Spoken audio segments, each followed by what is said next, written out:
దయచేసి గమనించండి, మనం విశ్వాసం కలిగి ఉండాలి. పరిపూర్ణమైన నమ్మిక దేవుని మీద ఉంచాలి.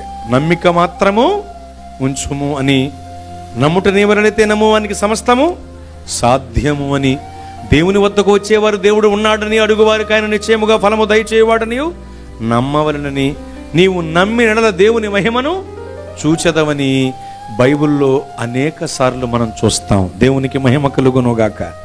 నమ్మాలి, దేవుణ్ణి నమ్మాలి, దేవునిపై నమ్మిక ఉంచాలి. పరిపూర్ణ విశ్వాసాన్ని దేవునిపై మనం కలిగి ఉండాలి.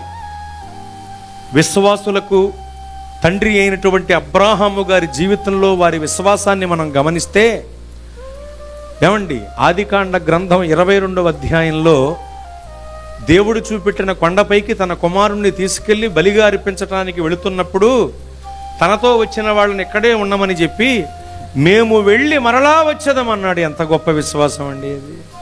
మేము వెళ్ళి నేను వచ్చేదను అనకుండా మేము వెళ్ళి మరలా వచ్చేదమనే మాట పలికాడంటే ఎంత విశ్వాసం! అందుకనే కదా దేవుడు కూడా మంచి కితాబిచ్చి తన కుమారుణ్ణి తిరిగిచ్చి పంపాడు ఇంటికి. ఎంత గొప్ప విషయం అమ్మా!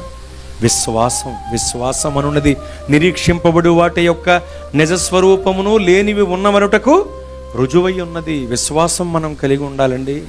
మీ విశ్వాస పరిమాణాన్ని పెంచుకుంటే మిమ్మల్ని కూడా దేవుడు తన పనిలో గొప్పగా వాడుకుంటారు. మీ విశ్వాస పరిమాణాన్ని పెంచుకుంటూ వెళ్ళండి. ప్రార్థన ద్వారా, వాక్యం ద్వారా అలా పెంచుకుంటూ వెళితే మీ బ్రతుకుల్ని దేవుడు నింపుకుంటూ వెళతాడు. దేవునికి మహిమ కలుగునుగాక. విశ్వాస పరిమాణం మర్చిపోద్దండి. వాక్యం, ప్రార్థన ద్వారా విశ్వాస పరిమాణాన్ని పెంచుకోవాలి. మనం పరిపూర్ణమైన విశ్వాసం దేవుని పైన ఉంచాలి.